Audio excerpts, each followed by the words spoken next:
Hello tout le monde. Dans cette vidéo, j'avais dit que tous les 10 abonnés, je ferais une nouvelle vidéo de ce genre. Bah ça tombe bien. On a atteint les 30 abonnés.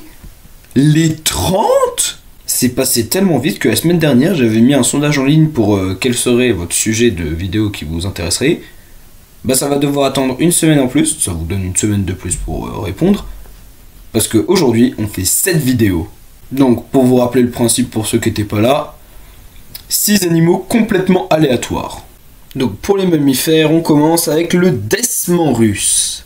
Le desman russe fait 21 cm de long pour un poids de 220 grammes et c'est un cousin des hérissons, des taupes et des musaraignes. Il vit à l'est de l'Europe et au centre de l'Asie et dans des endroits plutôt semi-aquatiques. Et pour y vivre, il a développé une énorme queue qui lui sert de pagaie mais aussi de pelle pour fouiller dans la vase. La queue à elle seule fait la taille de la tête et du corps réunis.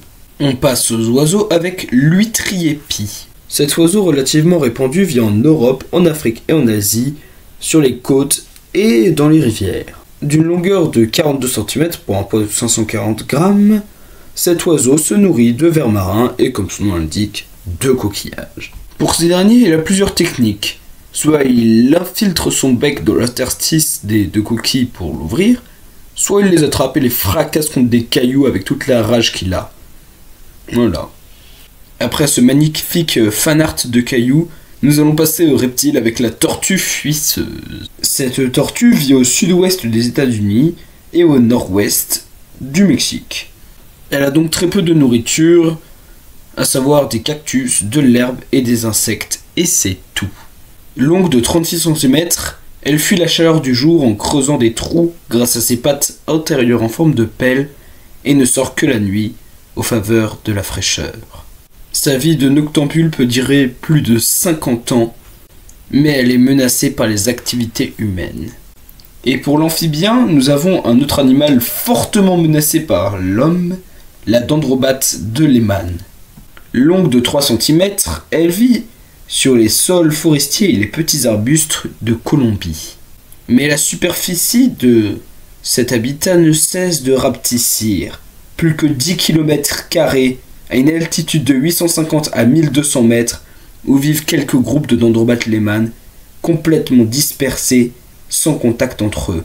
C'est ce qui explique le grand déclin de cette espèce. Et ça serait dommage qu'elle disparaisse, regardez comme elle est belle. Oh, c'est chiant ça. On va passer aux poissons avec l'antenaire marbré. L'antenaire marbré fait 20 cm de long pour un poids de 400 grammes et vit dans les eaux tropicales et subtropicales du monde entier. Sa forme bizarre lui permet de se camoufler tandis qu'une épine prolongeant sa nageoire dorsale lui sert de canne à pêche pour attirer les petits poissons et les calamars dont il se nourrit. Enfin bon, les poissons c'est bien, les membres de ton espèce c'est mieux quand même. C'est pour ça que ces poissons sont cannibales, sauf pour faire de bébés, là, d'accord, je veux bien le tolérer. Et on passe aux invertébrés avec l'aphrodite épineuse. Qu'est-ce que c'est que ce truc ? Ce truc, c'est un ver de 7 à 20 cm de long qui vit dans l'océan Atlantique et en Méditerranée. Oui, c'est un ver marin. Ce truc se nourrit de vers et de petits bivalves. Je vais arrêter de l'appeler ce truc, sinon il va appeler ce copain la sangsue et je vais me faire démarrer. Car lui, la sangsue aussi, c'est un cousin des vers de terre. Donc, comme notre lombric terrestre, son corps est segmenté, mais chez lui, il est recouvert de gros poils. Gros poils qui s'alignent en soie fine et qui d'ailleurs deviennent iridescentes à la lumière verte ou jaune. D'ailleurs, il a aussi les autres noms de taupe de mer ou souris de mer. Ouais. On voit presque le rapport, pas du tout, non. N'empêche que entre sa forme normale ou quand il est éclairé à la lumière qui le redescend, il y a quand même une petite différence au niveau du charisme. Voilà, c'est terminé. Prochaine vidéo de ce genre aux 40 abonnés. Et sinon, il vous reste une semaine pour répondre au sondage.